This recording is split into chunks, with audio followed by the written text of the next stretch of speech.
जय हिंद साथियों, मैं अंकित कुमार यादव आप सभी का स्वागत करता हूं सृष्टि ज्ञान केंद्र में, जहां हम पढ़ रहे हैं कक्षा 12वीं की पॉलिटिकल साइंस और जिसमें चल रहा अध्याय 2 जिसका नाम है एक दल के प्रभुत्व का दौर। जिसमें अभी हमने ये जान लिया है कि भारत में लोकतंत्र को कैसे स्थापित किया गया और कौन कौन सी चुनौतियों का हमने सामना किया लोकतंत्र को स्थापित करने में।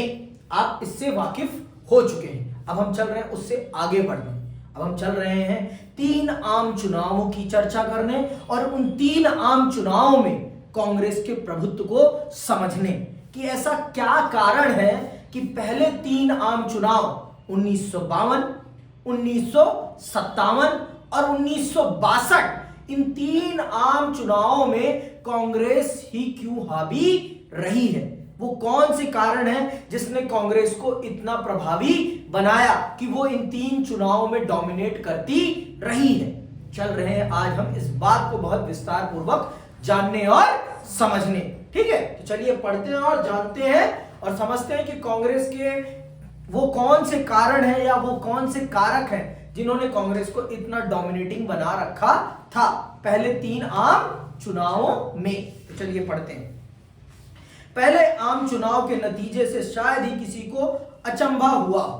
पहला आम चुनाव सबको पता था कि जीतेगी तो कांग्रेस ही, सबको पता था, क्योंकि कांग्रेस के पास जितने बड़े और दिग्गज नेता थे उतने बड़े और दिग्गज नेता उस समय किसी भी दल के पास नहीं थे। पंडित नेहरू अपने आप में उस समय के सबसे बड़े नेता थे, सबसे बड़े कर्ता धर्ता थे। समझ में आई बात। उस समय कांग्रेस अब एक छत्र थी, एक छत्र राज था कांग्रेस का, मतलब कांग्रेस के आगे कोई नहीं। कांग्रेस अगर किसी पत्थर को भी अपने सिंबल पर खड़ा कर देती तो वो भी जीत जाता। ऐसे थी कांग्रेस उस समय। समझ में आई बात। ऐसी थी कांग्रेस उस समय। ठीक, आगे सुनिए। आशा यही थी कि भारतीय राष्ट्रीय कांग्रेस इस चुनाव में जीत जाएगी। भारतीय राष्ट्रीय कांग्रेस का लोक प्रचलित नाम कांग्रेस पार्टी था और इस पार्टी को स्वाधीनता संग्राम की विरासत हासिल थी। Underline this word. क्या किसकी विरासत हासिल थी से? स्वाधीनता संग्राम, मतलब आजादी के आंदोलन की। यह माना जाता था कि देश की आजादी में कांग्रेस का सबसे बड़ा योगदान है, या यह कहिए कि कांग्रेस ने ही देश को आजादी दिलाई है। इसलिए भावनात्मक रूप से जनता इससे जुड़ी हुई थी, भावनात्मक रूप से। और पहला प्रसाद तो उसे ही मिलना था। लोकतंत्र के मंदिर का पहला प्रसाद उसे ही मिलना था। ये तो स्वाभाविक था, ये कोई अचंभे की बात तो थी ही नहीं ना भाई। जिसने मंदिर बनाया, जिसने उस मंदिर में मूर्ति स्थापित की, जिसने उस मंदिर में सबसे पहले पूजा प्रारंभ करी, सबसे पहले प्रसाद भी तो उसी को मिलेगा ना, किसी और को तो नहीं मिलेगा ना। जिसने मंदिर बनवाया है, जिसके घर पे मंदिर बना है, जिसने मंदिर बनाने में सारे संसाधन लगवाए हैं, प्रसाद भी तो सबसे पहले उसी को मिलेगा ना। भोग भी सबसे पहले वही लगाएगा ना, पूजा भी सबसे पहले वही करेगा ना, कि कोई और करेगा? स्वाभाविक सी बात है। कि कुछ मैंने गलत कहा? सही बात कही ना मैंने। आगे सुनिए फिर इसी बात को। तब के दिनों में यही एकमात्र पार्टी थी जिसका संगठन पूरे देश में था। अंडरलाइन कर लो ये बात भी, कि यही एकमात्र ऐसी पार्टी थी जिसका पूरे देश में संगठन था। मतलब पूरे देश में यही एक अवेलेबल पार्टी थी। नहीं तो और सारे के सारे क्षेत्रीय दल थे। क्षेत्रीय, कोई इस दल राज्य में है, कोई इस राज्य में। पूरे देश में सिर्फ यही एक अकेला दल था जिसके पूरे देश में संगठन था। ये भी एक बड़ी बात है। आगे सुनिए। फिर इस पार्टी में खुद जवाहरलाल नेहरू थे, जो भारतीय राजनीति के सबसे करिश्माई और लोकप्रिय नेता थे। नेहरू ने कांग्रेस पार्टी के चुनाव अभियान की अगुवाई की और पूरे देश का दौरा किया। जब चुनाव परिणाम घोषित हुए तो कांग्रेस पार्टी को भारी भरकम जीत से बहुतों को आश्चर्य हुआ। इस पार्टी ने लोकसभा के पहले चुनाव में कुल कितने 289 सीटों में 489 सीटों में 364 सीटें जीती। कितनी जीती? 364। कितने में से? 489 में से। 489 में से 364 सीट्स जीत ली थी। किसने? कांग्रेस ने। कौन से चुनाव में? पहले आम चुनाव में। और इसी तरह हुआ, किसी भी प्रतिद्वंदी से चुनावी दौड़ में बहुत आगे निकल गई। जहां तक सीटों पर जीत हासिल करने का सवाल है, पहले आम चुनाव में भारतीय कम्युनिस्ट पार्टी दूसरे नंबर पर रही। उसे कुल 16 सीटें हासिल हुई। लोकसभा के चुनाव के साथ साथ विधानसभा के भी चुनाव कराए गए थे। कांग्रेस पार्टी को विधानसभा के चुनाव में भी बड़ी जीत हासिल हुई। त्रावणकोर, कोचिन आज के केरल का एक हिस्सा है। क्या? त्रावणकोर और कोचिन। मद्रास और उड़ीसा को छोड़कर सभी राज्यों में कांग्रेस ने अधिकतर सीटों पर जीत दर्ज की। आखिरकार इन तीनों राज्यों में भी कांग्रेस की ही सरकार बनी। इस तरह राष्ट्रीय और प्रांतीय स्तर पर पूरे देश में कांग्रेस पार्टी का शासन कायम हुआ। उम्मीद के मुताबिक जवाहरलाल नेहरू पहले आम चुनाव के बाद प्रधानमंत्री बने। मतलब पूरे देश में कांग्रेस ही कांग्रेस, देश में भी कांग्रेस और राज्यों में भी कांग्रेस। समझ में आई बात? देश में भी कांग्रेस और राज्यों में भी कांग्रेस। पहले आम चुनाव में और पहले विधानसभा के चुनावों में भी कांग्रेस ही कांग्रेस। कांग्रेस के अलावा कोई नहीं। कांग्रेस के अलावा कोई नहीं। समझ में आई बात? एक तरफा स्वाइप अप था, एक तरफा जिसे कहते हैं, एक तरफा छक्का लगाया गया था कांग्रेस की तरफ से। बाउंड्री पे जो खड़े भी थे उनकी इतनी पोटेंशियल नहीं थी कि वो उछल पुछल के कैच पकड़ पाए, क्योंकि वो अभी अभी पैदा हुए थे। और 1885 की पार्टी, और जिसने पूरे स्वतंत्रता संग्राम को अपने नेतृत्व में चलाया हो, जिसका पूरे देश में संगठन हो, उस पार्टी से इतनी जल्दी लड़ा जा सकता है? आज भी अगर सबसे मजबूत पार्टी अगर कोई है ना, कांग्रेस ही है।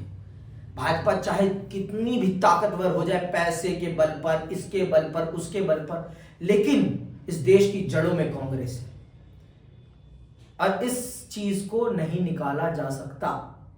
समझ आई बात? इस देश को बनाने में कांग्रेस ने भूमिका निभाई है और इस चीज को कोई मना नहीं कर सकता। इस देश के कण कण में कांग्रेस है, इतना तो हम सबको मानना ही पड़ेगा। आज जिस इंटरनेट का हम यूज कर रहे हैं, ये भी कांग्रेस की देन है ना। बहुत सारी चीजें कांग्रेस, लेकिन कांग्रेस ने खुद के पैसों से तो कुछ बनाया नहीं है ना, सारा कुछ हमारे पैसे से। तो ये सब कुछ हमारा है, कोई राजनीतिक दल का कुछ नहीं होता, सब कुछ इस देश की जनता का होता है।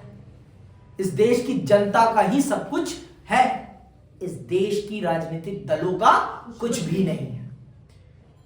उनके नेतृत्व में जरूर बनती हैं चीजें, लेकिन पैसा हमारा होता है, पैसा सब कुछ हमारा होता है। समझ में आई बात? तो यहां पर भी कांग्रेस पहले आम चुनाव में प्रांत भी सारे जीत गई और केंद्र सरकार में भी, और जो कि स्वाभाविक था, इस देश के प्रधानमंत्री जवाहरलाल नेहरू बनने थे, तो वो ही बने भी पहले आम चुनाव। अब आते हैं आगे। यहां एक चुनावी मानचित्र दिया गया है, ये वाला मानचित्र देखिए एक बार। ये रहा आपका मानचित्र। ये 1952 से लेकर 1967 तक का चुनाव का, मतलब पहले 3 आम चुनावों का डाटा दिया गया है। आप देखिए, ये डाटा है पहले आम चुनाव में लोकसभा, ठीक है, इतनी। तो आप देखिए कांग्रेस ने कितनी जीती है। मतलब मान के चलिए 80% सीट्स कांग्रेस ने ही जीती है। 80% या 75% तो जीती है। ठीक है, आगे सुनिए।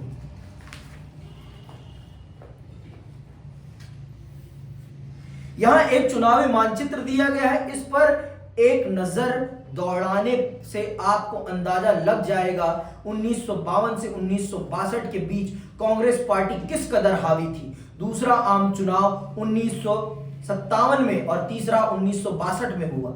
इन चुनाव में भी कांग्रेस पार्टी ने लोकसभा में अपनी पुरानी स्थिति बरकरार रखी और उसे 3/4 सीटें मिली। 3/4 मतलब 75%। ठीक है, कांग्रेस पार्टी ने जितनी सीटें जीती थी उसका दशांश भी कोई विपक्षी पार्टी नहीं जीत सकी, मतलब उसका 10वां भाग भी कोई पार्टी विपक्षी दल नहीं जीत पाया था।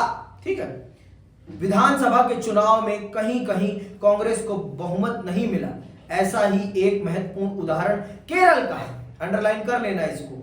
ऐसा ही एक उदाहरण केरल का है। 1957 में केरल में भारतीय कम्युनिस्ट पार्टी की अगुवाई में एक गठबंधन सरकार बनी। ऐसे एकाध मामलों को अपवाद मान ले तो कहा जा सकता है कि केंद्र सरकार और प्रांतीय सरकारों पर कांग्रेस पार्टी का पूरा नियंत्रण था। दूसरे चुनाव में केरल ही एक ऐसा प्रांत था जहां पर कम्युनिस्ट पार्टी और किसी एक अन्य दल के साथ गठबंधन में किसी अन्य दल की सरकार बनती है प्रांतीय स्तर पर, नहीं पूरे देश में कांग्रेस ही छाई हुई थी, पूरे देश में कांग्रेस। तो भारत में पहली गैर कांग्रेसी किसी राज्य में सरकार बनी है तो वो कहां बनी है? केरल में। और ये ज्यादा समय तक रहती नहीं है, ज्यादा समय तक रहती नहीं है। राष्ट्रपति शासन लगाकर उस सरकार को गिरा दिया जाता है। सत्ता का दुरुपयोग सर्वप्रथम होता है। केंद्र सरकार अपनी सत्ता का दुरुपयोग करती है, कांग्रेस अपनी सत्ता का दुरुपयोग करती है और भारत की जनता के द्वारा चुनी गई, केरल की जनता के द्वारा चुनी गई उनकी विधानसभा की सरकार को गिरा दिया जाता है। आगे सुनो, बताऊंगा। ये लिखा हुआ है केरल में कम्युनिस्ट पार्टी की जीत। हम नहीं पढ़ेंगे इसको, आप पढ़ेंगे खुद ब खुद। ठीक,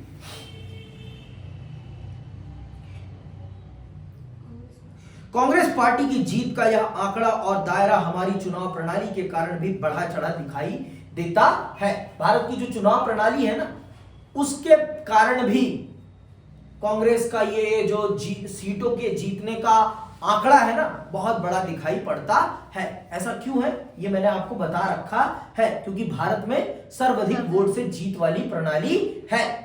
चाहे आप अपने विपक्षी से, प्रतिद्वंदी से एक वोट से भी जीते, आपको वो पूरी की पूरी सीट मिल जाती है। चाहे आपको उस निर्वाचन क्षेत्र के सिर्फ 30% लोगों ने ही क्यों ना चुना हो। तो वोटिंग परसेंटेज और सीटों की जीतने के परसेंटेज में हमेशा जमीन और आसमान का डिफरेंस होता है। पार्टी को मिलते हैं सिर्फ 50% वोट और पार्टी को सीटें कितनी मिल जाती हैं? 80%। ये ऐसा इसलिए होता है क्योंकि भारत की चुनाव प्रणाली बहुत अलग है। भारत की चुनाव प्रणाली समानुपातिक प्रतिनिधित्व प्रणाली नहीं है। भारत में सर्वाधिक जीत वाली प्रणाली है, जिस कारण से ऐसा होता है कि सीटें और मिले हुए वोटों में बहुत अंतर होता है। ठीक है, चुनाव प्रणाली के कारण कांग्रेस पार्टी की जीत को अलग से बढ़ावा मिला। मिसाल के लिए 1952 में कांग्रेस पार्टी को कुल वोटों में से मात्र 45% वोट हासिल हुए थे, लेकिन कांग्रेस पार्टी को 74% सीटें हासिल हुई। समझ रहे हो आप? सिर्फ कितने परसेंट वोट मिले हैं? 45%। और सीटें कितनी मिली हुई हैं? 74% सीटें। तो क्यों मिली है? क्योंकि भारत का इलेक्शन सिस्टम ही कुछ ऐसा है। ठीक है, सोशलिस्ट पार्टी वोट हासिल करने के लिहाज से दूसरे नंबर पर रही। उसे 1952 के चुनाव में पूरे देश में कुल 10% वोट मिले थे, लेकिन यह पार्टी 3% सीट भी नहीं जीत पाई। आखिर यह हुआ कैसे? पिछले साल भारतीय संविधान सिद्धांत और व्यवहार नामक किताब में आपने सर्वाधिक वोट पाने वाले की जीत के बारे में पढ़ा था। इससे जुड़ी चर्चा को आगे याद करें तो आपको इस सवाल का जवाब मिल जाएगा। और मैंने आपको पहले भी बता रखा है कि भारत का इलेक्शन सिस्टम बहुत डिफरेंट है। भारत का इलेक्शन सिस्टम बहुत डिफरेंट है, बहुत ही ज्यादा डिफरेंट। आपको वोट चाहे इतने मिले, चाहे आपको वोट चाहे इतने मिले, अगर आप अपने प्रतिद्वंदियों में सबसे आगे हैं तो आप उस पूरे के पूरे निर्वाचन क्षेत्र के प्रतिनिधि बन जाते हैं। आप 100% लोगों का प्रतिनिधित्व करने लगते हैं, चाहे आपको सिर्फ 30% लोगों ने ही वोट क्यों ना किया हो। आपको सिर्फ 30% लोगों ने ही वोट क्यों ना किया हो, लेकिन आप पूरे 100% के प्रतिनिधि बन जाते हैं। क्यों? क्योंकि आप अपने साथ जो और प्रतिद्वंदी थे उनसे सबसे आगे हैं। इसलिए आप उस निर्वाचन क्षेत्र के प्रतिनिधि बन जाते हैं। तो वोटिंग परसेंटेज और सीट का परसेंटेज हमेशा भारत में अलग होता है। कांग्रेस को वोट मिले हैं कितने? कांग्रेस को मान लीजिए इस चुनाव में महाराष्ट्र में भी इंडिया गठबंधन को 45 या 46% वोट मिला है, लेकिन उनकी सीट्स कितनी है? वहीं जो आपका दूसरा गठबंधन था एनडीए, उसको भी सिर्फ 3-4% ज्यादा वोट मिले हैं, लेकिन वो सीटें बहुत ज्यादा जीत गए। तो ये क्यों हुआ है? ये भारत के चुनाव प्रणाली के कारण हुआ है। और इसके लिए आपको कक्षा 11वीं की किताब पढ़नी पड़ेगी और अध्याय 3 पढ़ना पड़ेगा, चुनाव और प्रतिनिधित्व। जब आप पढ़ लेंगे तो आपको पता चल जाएगा, और अगर आपने नहीं पढ़ रखा तो जरूर पढ़ें आप, ठीक है। आगे सुनिए। हमारे देश की चुनाव प्रणाली में सर्वाधिक वोट पाने वाले की जीत के तरीके को अपनाया गया है। ऐसे में अगर कोई पार्टी बाकियों की अपेक्षा थोड़े ज्यादा वोट हासिल करती है तो दूसरी पार्टियों को प्राप्त वोटों के अनुपात की तुलना में उसे कहीं ज्यादा सीटें हासिल होती हैं। यही चीज कांग्रेस पार्टी के पक्ष में साबित हुई। अगर हम सभी गैर कांग्रेसी उम्मीदवारों के वोट जोड़ दें तो वह कांग्रेस पार्टी को हासिल कुल वोटों से कहीं ज्यादा होंगे, लेकिन गैर कांग्रेसी वोट विभिन्न प्रतिद्वंदी पार्टियों और उम्मीदवारों में बढ़ गए। इस तरह कांग्रेस बाकी पार्टियों की तुलना में आगे रही और उसने ज्यादा सीटें जीती। तो यही तरीका है भारत में तरीका तो यही है। अब क्या ही किया जा सकता है, इसका कुछ करा तो जा नहीं सकता, क्योंकि हमारे देश का इलेक्शन सिस्टम ही कुछ ऐसा है जिसके कारण एक दल को जो आगे होता है उसे ज्यादा बहुमत मिल जाता है। अब आते हैं और ये जानते हैं कि कांग्रेस के प्रभुत्व की प्रकृति क्या थी। कांग्रेस के प्रभुत्व की प्रकृति वो कौन से कारण है जिसके कारण कांग्रेस को पहले 3 आम चुनाव में, या कहिए कि भारत की राजनीति के 50 सालों तक ये बढ़त मिली हुई थी। भारत के राजनीति में 50 साल तक कांग्रेस कैसे डोमिनेट कर पाई, इसके पीछे क्या कारण है, आज हम चल रहे हैं उस चीज को समझ। पहले तो हम पहले 3 साल का ही समझेंगे, पहले 3 चुनाव का ही समझेंगे। मतलब 15 साल की राजनीति में उसको किसी दल से उस प्रकार की चुनौती क्यों नहीं मिली जैसी मिलनी चाहिए थी, या कोई उसको चुनौती क्यों नहीं दे पाया। इस चीज को हम चल रहे हैं जानने और समझने, ठीक है। भारत ही एकमात्र ऐसा देश नहीं है जो एक पार्टी के प्रभुत्व के दौर से गुजरा हो। अगर हम दुनिया के बाकी मुल्कों पर नजर दौड़ाएं तो हमें एक पार्टी के प्रभुत्व के बहुत से उदाहरण मिलेंगे। बहरहाल बाकी मुल्कों में एक पार्टी के प्रभुत्व और भारत में एक पार्टी के प्रभुत्व के बीच एक बड़ा भारी फर्क है। समझ में आई बात? भारत में एक पार्टी का प्रभुत्व लोकतांत्रिक तरीके का है और बाकी देशों में एक पार्टी का प्रभुत्व बनाया गया है या क्रिएट किया गया है कि यही एक पार्टी है, इसके अलावा कोई पार्टी नहीं है। समझ में आई बात? उसी पार्टी को वही पार्टी डोमिनेट करेगी। जैसे कि हमारे पड़ोसी चीन में एक पार्टी का ही डोमिनेंस है, उसके अलावा कोई पार्टी कुछ नहीं कर सकती वहां पे, ठीक है। बाकी मुल्कों में एक पार्टी का प्रभुत्व लोकतंत्र की कीमत पर कायम हुआ है, मतलब लोकतंत्र को बर्बाद करके, खत्म करके हुआ है। लेकिन हमारे देश में एक पार्टी का प्रभुत्व लोकतंत्र को खत्म करके उसकी बलि चढ़ाकर नहीं हुआ है, उसको बढ़ाकर हुआ है, उसके साथ हुआ है, लोकतांत्रिक प्रक्रिया का पालन करके हुआ है। समझ में आई बात? कुछ देशों मसलन चीन, क्यूबा और सीरिया के संविधान में सिर्फ एक पार्टी को देश के शासन की अनुमति दी गई है। कुछ देशों जैसे म्यांमार, बेलारूस और इलिरिटिया में एक पार्टी का प्रभुत्व कानूनी और सैन्य उपायों के चलते कायम हुआ है। अब से कुछ साल पहले तक मैक्सिको, दक्षिण कोरिया और ताइवान भी एक पार्टी के प्रभुत्व वाले देश थे। भारत में कायम एक पार्टी का प्रभुत्व इन उदाहरणों से कहीं अलग है। यहाँ एक पार्टी का प्रभुत्व लोकतांत्रिक स्थितियों में कायम हुआ है। अनेक पार्टियों ने मुक्त और निष्पक्ष चुनाव के माहौल में एक दूसरे से होड़ की और तब भी कांग्रेस एक के बाद एक चुनाव जीतती गई।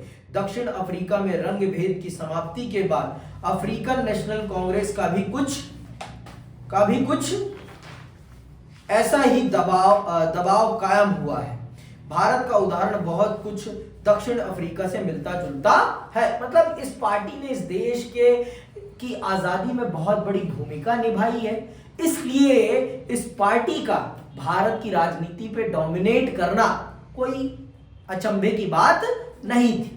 स्वाभाविक बात है, उस समय का सबसे बड़ा नेता उस पार्टी में था।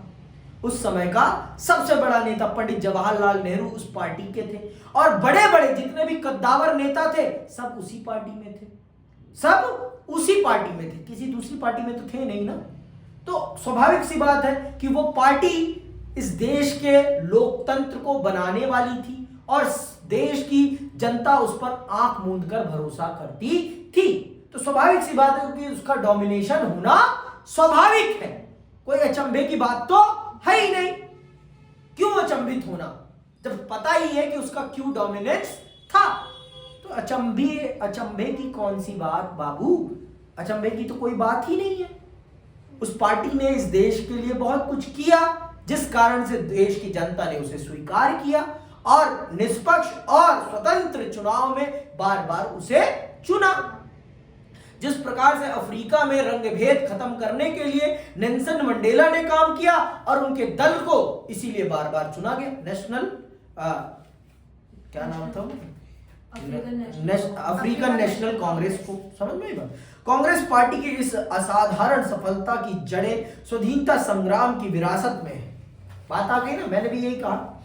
कांग्रेस पार्टी को राष्ट्रीय आंदोलन के वारिस के रूप में देखा गया। आजादी के आंदोलन में अग्रणी रहे अनेक नेता अब कांग्रेस के उम्मीदवार के रूप में चुनाव लड़ रहे थे। मतलब जिन लोगों के नेतृत्व में भारत की आजादी की लड़ाई लड़ी गई, अब वो कांग्रेस के उम्मीदवार थे। तो बताओ, उनके सामने नए नए चुटभइयों को कोई चुनेगा?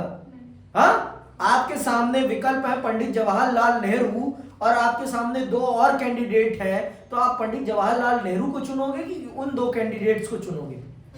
आप किसे अपना सांसद चुनना पसंद करोगे? स्वाभाविक सी बात है, देश के प्रधानमंत्री को ही चुनना पसंद करोगे ना। अब वाराणसी की जनता ये जानती है कि नरेंद्र मोदी इस देश के प्रधानमंत्री हैं, तो वो उनको ही तो चुनती है ना, अपना सांसद उन्हें ही चुनती है ना। लेकिन इस बार तो टक्कर हो गई थी, है ना, इस बार टक्कर हो गई थी। अजय राय ने टक्कर दे दी थी। यही तो लोकतंत्र है, यही तो भारत की खूबी है। आगे सुनो। कांग्रेस पहले से ही एक सुसंगठित पार्टी थी। बाकी दल अभी अपनी राजनीति सोच ही रहे होते थे कि कांग्रेस अपना अभियान शुरू कर देती थी। दरअसल अनेक पार्टियों का गठन स्वतंत्रता के समय के आसपास अथवा उसके बाद हुआ। कांग्रेस को अव्वल और एक लौता होने का फायदा मिला। आजादी के वक्त तक यह पार्टी देश में चहु ओर फैल चुकी थी।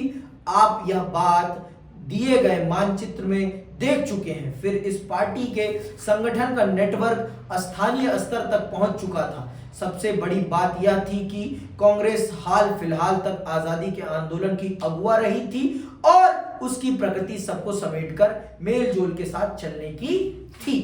तो कांग्रेस थी उस समय की, और उस समय के सबसे बड़े बड़े कद्दावर नेता उसके सदस्य थे और उसे आजादी का पूरा अनुभव था और उसके ही वो सहरा बंधा था। आजादी का सहरा किसके सर बंधा था? कांग्रेस के सर बंधा था। किसने देश को आजादी दिलाई है?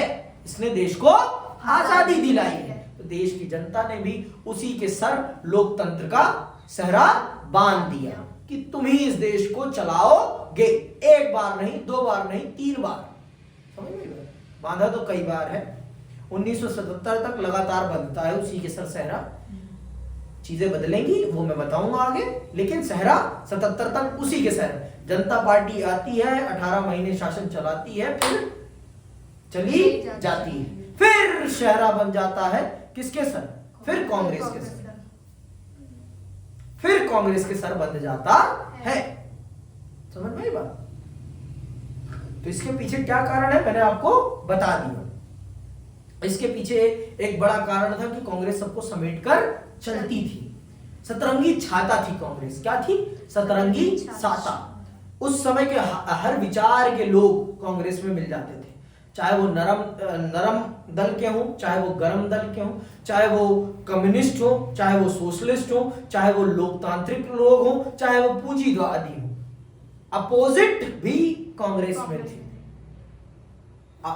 विपरीत विचारधाराएं भी कांग्रेस में थी।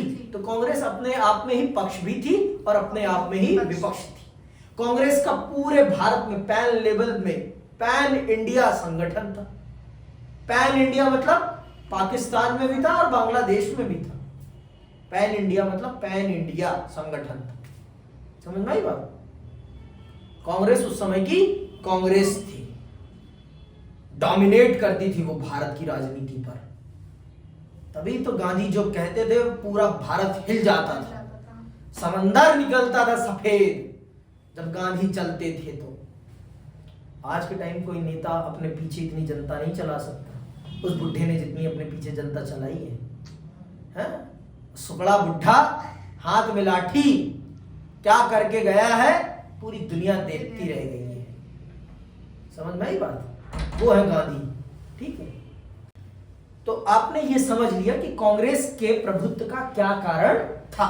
अब आगे बढ़ते हैं और ये जानते हैं और समझते हैं कि कांग्रेस एक सामाजिक और विचारधारात्मक गठबंधन के रूप में क्या थी। मतलब कांग्रेस सिर्फ एक राजनीतिक पार्टी नहीं थी, वो एक सामाजिक गठबंधन थी और वो एक विचारधारात्मक गठबंधन भी थी। उसमें अमीर भी थे, उसमें गरीब भी थे, उसमें मजदूर भी थे और उसमें उद्योगपति भी थे। आप देखिए ना, उद्योगपति का हमेशा मजदूरों से कॉन्फ्लिक्ट रहता है ना, और गरीब का अमीर से, और कम्युनिस्ट का सोशलिस्ट, कम्युनिस्ट का लोकतांत्रिक से, है ना, सोशलिस्ट का पूंजीवादी से, कैपिटलिस्ट का सोशलिस्ट। हर प्रकार के लोग उस समय कांग्रेस में उपस्थित थे। कांग्रेस मतलब अपने आप में एक अलग ही संगठन था। विचारधारात्मक तौर पर कांग्रेस बहुत ही अलग था, बहुत ही अलग। आगे सुनिए, आप यह बात पढ़ चुके हैं कि कांग्रेस का जन्म 1885 में हुआ था। उस वक्त यह नव शिक्षित, कामकाजी और व्यापारिक वर्गों का एक हित समूह भर थी, लेकिन 20वीं सदी में इसने जन आंदोलन का रूप ले लिया।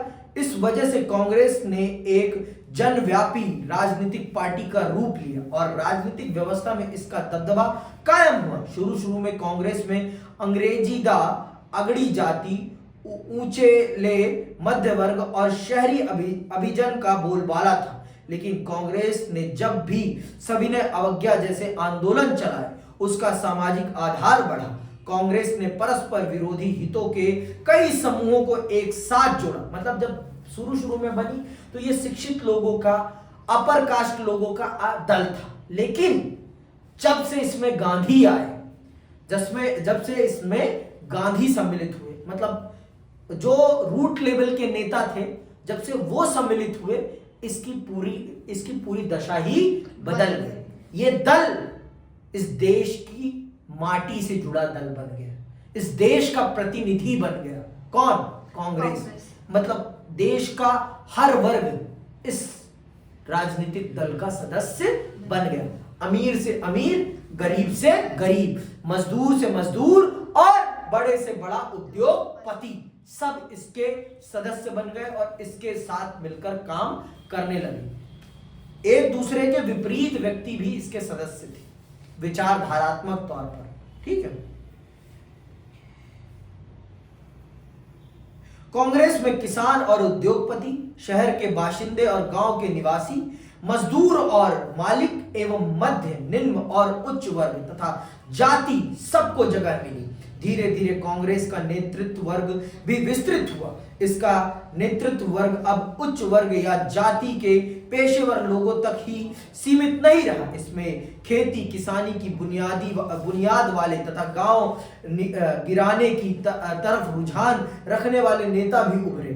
आजादी के समय तक कांग्रेस एक सतरंगे सामाजिक संगठन की शक्ल अख्तियार कर चुकी थी और वर्ग, जाति, धर्म, भाषा तथा अन्य हितों के आधार पर इस सामाजिक संगठन से भारत की विविधता की नुमाइंदगी हो रही थी। मतलब भारत की विविधता आपको कांग्रेस में देखने को मिल रही थी। कांग्रेस पूरे भारत का प्रतिनिधित्व कर रही थी सामाजिक तौर पर, विचारधारात्मक तौर पर भी। हर प्रकार के विचार के लोग कांग्रेस में थे उस समय, हर प्रकार के विचार के, हर प्रकार में बोल रहा हूं तो मतलब हर प्रकार। सतरंगी छाता थी कांग्रेस उस समय की। क्या थी? सतरंगी छाता। फिर से सुन लो, क्या थी कांग्रेस? सतरंगी छाता। फिर बोलू, सतरंगी छाता। हर सामाजिक वर्ग, हर विचारधारा उस समय कांग्रेस में मौजूद थी। एक दूसरे के विपरीत सोचने वाले लोग भी कांग्रेस के सदस्य थे। समझ में आई बात? आगे सुन। इनमें से अनेक समूह ने अपनी पहचान को कांग्रेस के साथ एक में कर दिया। कई बार यह भी हुआ कि किसी समूह ने अपनी पहचान को कांग्रेस के साथ एक साथ नहीं किया और अपने अपने विश्वास को मानते हुए बतौर एक व्यक्ति या समूह के कांग्रेस के भीतर बने रहे। इस अर्थ में कांग्रेस एक विचारधारात्मक गठबंधन भी थी। कांग्रेस ने अपने अंदर क्रांतिकारी, अंडरलाइन कर लेना, किस विचार के लोगों को सम्मिलित कर रखा था?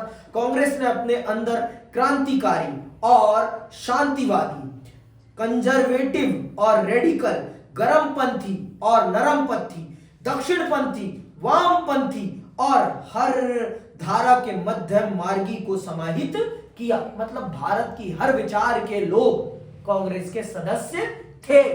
समझ में आई बात? कांग्रेस में उस समय हर विचार के लोग मौजूद थे। ऐसा कोई भी विचार नहीं था, ऐसी कोई भी आइडियोलॉजी नहीं थी जो कांग्रेस में ना रही हो। हर विचार के लोग थे, हर विचार का सम्मान था। कांग्रेस मतलब विचारों का गठबंधन थी, कोएलिशन ऑफ आइडियोलॉजी थी। क्या थी? Coalition of ideology. समझ में आई बात? ये बात समझो आप। कांग्रेस कांग्रेस थी, कांग्रेस कांग्रेस थी। ये मैं कह रहा हूं तो कह रहा हूं, इसीलिए लगता है कि इस देश में बहुत कुछ हुआ है। जब एक दल को गाली दी जाए तो वो अच्छा नहीं लगता। जिस दल ने इस देश के लिए बहुत कुछ किया हो तो खास कर देखो, विचारधारात्मक तौर पर आप कुछ भी सोचो, लेकिन किसी दल को गाली बकना ये उचित नहीं है। और जिसने इतना कुछ किया हो तो आप अपना सोचो। अभी आप 12 साल 15 साल से एक्टिव हो, कंप्लीटली रूलिंग में, अपोजिशन में तो थे आप लंबे समय तक, ठीक है, रूलिंग में आप अब आए हो। 10 साल से आप एक्टिवली, 12 साल से मतलब 15 साल आप रूल करोगे प्रॉपरली, ठीक है। तो वो आप अपने काम का एनालाइजेशन अभी तो नहीं कर सकते ना। आपके काम का भी एनालाइजेशन आज के 50 साल बाद होगा कि आपने क्या किया है। और आज ही आप अपनी पीठ थप थप थप थप थप थप थप थप कर रहे हो तो ये अच्छा नहीं लगता। और उनको बक गाली बक रहे हो, वो अच्छा नहीं। आगे सुनो। कांग्रेस एक मंच की तरह थी जिस पर अनेक समूह, हित और राजनीतिक दल तक आ जुटते थे और कांग्रेस और राष्ट्रीय आंदोलन में भाग लेते थे। आजादी से पहले के वक्त में अनेक संगठन और पार्टियों को कांग्रेस में रहने की इजाजत थी। मतलब भारत की आजादी में कांग्रेस ने एक मंच का काम किया है कि आओ आप लोग अपने विचार को प्रखर तरीके से रखो। हमारा सबका लक्ष्य एक होना चाहिए और वो क्या है लक्ष्य? भारत की आजादी। किसी भी कीमत पर मिलनी चाहिए, आजादी मिलनी चाहिए भारत को। बस आजादी हमारा लक्ष्य होना चाहिए। तो इस चीज को भी कांग्रेस ने सुनिश्चित किया, कभी भी अन्य दलों को बंटने नहीं दिया, जिससे कि देश की आजादी में किसी भी प्रकार का विघ्न ना पड़े, देश की आजादी सुनिश्चित हो। समझ में आई बात? कि अंग्रेज ये कहें कि ये दल तो कुछ और मांग रहा है, आप कुछ और मांग रहे हैं, ये कुछ मांग रहे हैं, ये ऐसा होने ही नहीं दिया कांग्रेस ने। सबको एक मंच पर इकट्ठा किया, कि हमारा जब तक हम आजाद नहीं होते तब तक हम आपस में नहीं लड़ेंगे। हम आजाद हो जाएं फिर उसके बाद हम लड़ेंगे आपस में, तब हमारी विचारधारात्मक लड़ाई होगी।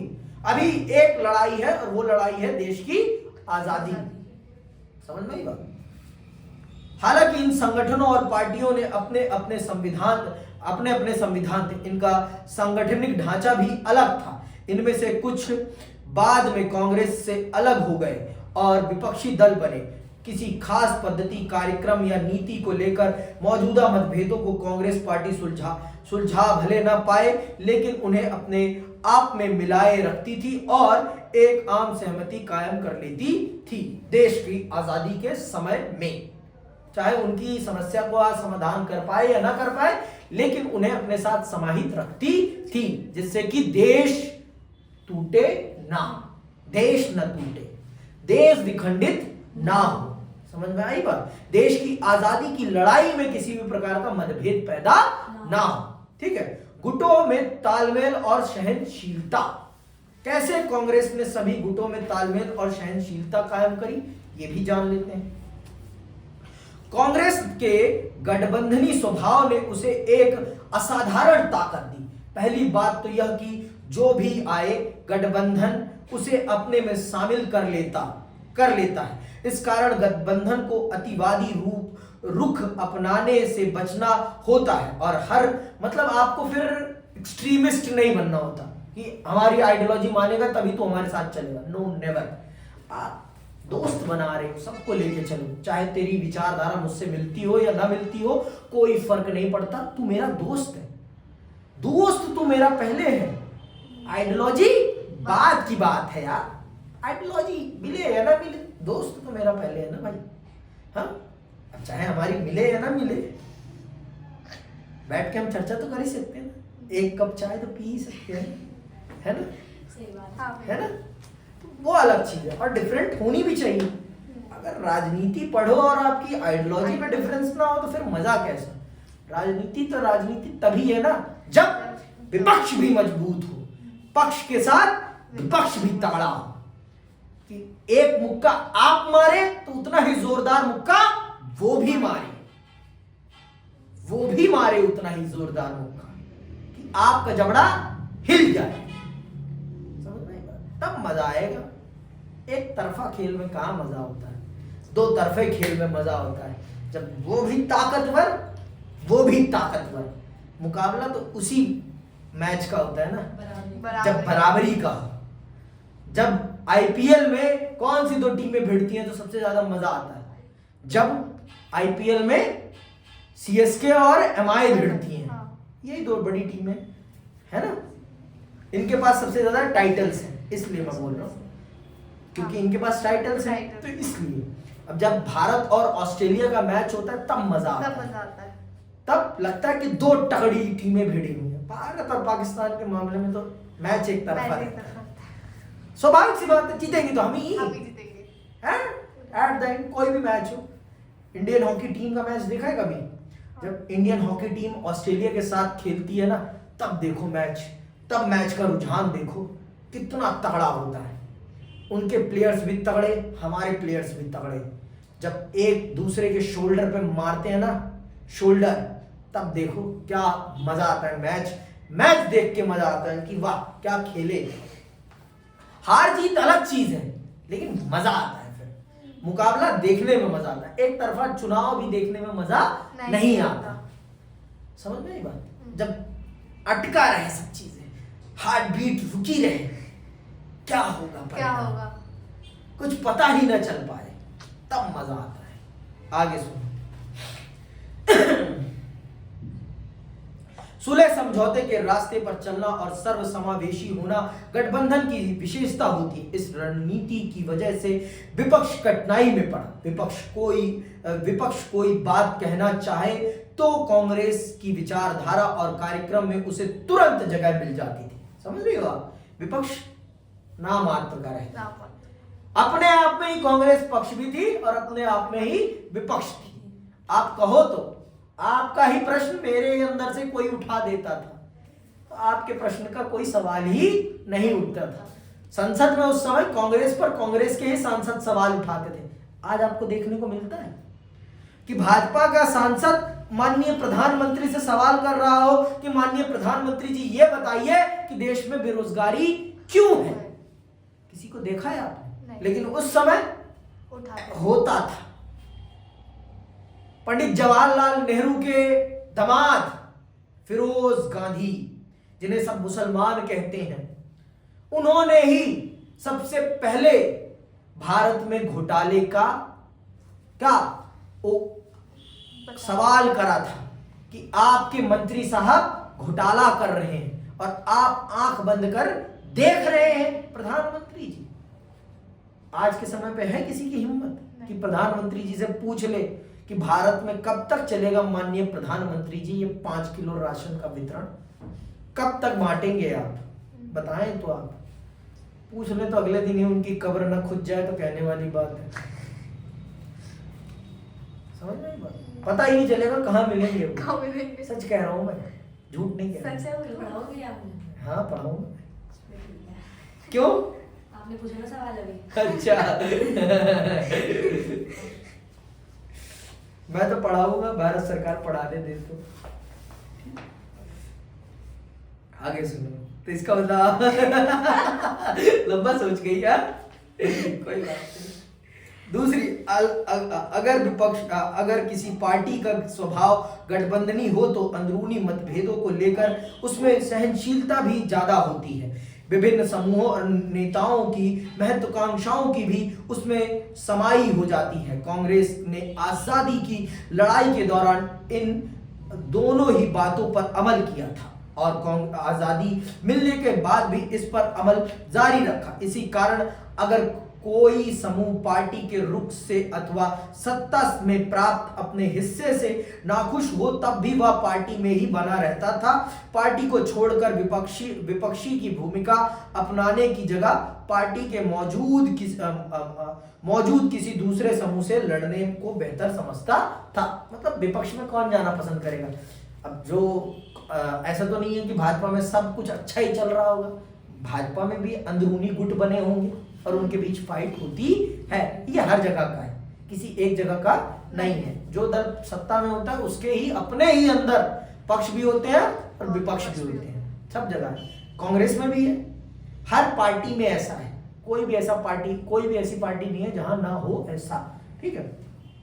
पार्टी के अंदर मौजूद विभिन्न समूह गुट कहे जाते हैं। अपने गठबंधनी स्वभाव के कारण कांग्रेस विभिन्न गुटों के प्रति सहनशील थी और इस स्वभाव से विभिन्न गुटों को बढ़ावा भी मिला। कांग्रेस के विभिन्न गुटों में से कुछ विचारधारात्मक सरोकारों की वजह से बने थे, लेकिन अक्सर गुटों के बनने के पीछे व्यक्तिगत महत्वाकांक्षा तथा प्रतिस्पर्धा की भावना भी काम करती थी। ऐसे में अंदरूनी गुटबाजी कांग्रेस की कमजोरी बनने के बजाय उसकी ताकत साबित हुई। चूंकि पार्टी के भीतर विभिन्न गुटों की आपसी होड़ के लिए गुंजाइश थी, इसलिए विभिन्न हित और विचारधाराओं की नुमाइंदगी कर रहे नेता कांग्रेस के भीतर ही बने रहे। पार्टी से बाहर निकलकर नई पार्टी बनाने को उन्होंने बेहतर नहीं समझा। ठीक है, बेहतर समझते भी तो आपको कोई चुनता ही नहीं, आप अकेले बन जाते सांसद या विधायक, सरकार तो नहीं बना पाते ना, रहते तो विपक्ष में। इससे बढ़िया पक्ष में रहो और अपनी पार्टी में खींचातानी करते रहो और सत्ता भोगते रहो। ठीक है। कांग्रेस की अधिकतर प्रांतीय इकाइयों विभिन्न गुटों को मिलाकर बनी थी। ये गुट अलग अलग विचारधारात्मक रुख अपनाते थे और कांग्रेस एक भारी भरकम मध्यम मार्गी पार्टी के रूप में उभर कर सामने आती थी। दूसरी पार्टियां मुख्यतः कांग्रेस के इस या उस गुट को प्रभावित करने की कोशिश करती थी। इस तरह बाकी पार्टियां हमें हाशिए पर रहकर ही नीतियों और फैसलों को अप्रत्यक्ष रीति से प्रभावित कर पाती थी। ये पार्टियां सत्ता के वास्तविक इस्तेमाल से कोसों दूर थी। शासक दल का कोई विकल्प नहीं था। इसके बावजूद विपक्षी पार्टियां लगातार कांग्रेस की आलोचना करती थी, उस पर दबाव डालती थी कि डालती थी और इस क्रम में उसे प्रभावित करती थी। गुटों की मौजूदगी की यह प्रणाली शासक दल के भीतर संतुलन साधने के एक औजार की तरह काम करती थी। इस तरह राजनीतिक होड़ कांग्रेस के भीतर ही चलती थी। इस अर्थ में देखें तो चुनावी प्रतिस्पर्धा के पहले दशक में कांग्रेस के ने शासक दल की भूमिका निभाई और विपक्ष की भी। इसी कारण भारतीय राजनीति के एक कालखंड को कांग्रेसी प्रणाली कहा जाता है। समझ में आई बात? क्योंकि कांग्रेस ही अपने आप में पक्ष भी थी और अपने आप में ही विपक्ष थी। समझ में आई बात? इसलिए एक लंबे समय और कालखंड को कांग्रेस प्रणाली कहा जाता है। इसी के साथ मैं आज की क्लास का यही समापन करता हूं और कल की क्लास में हम विपक्षी दलों के उद्भव को समझेंगे कि उस समय जो विपक्षी दल थे वो क्या कर रहे थे। आज मैं विदा लेता हूं। जय हिंद, जय भारत।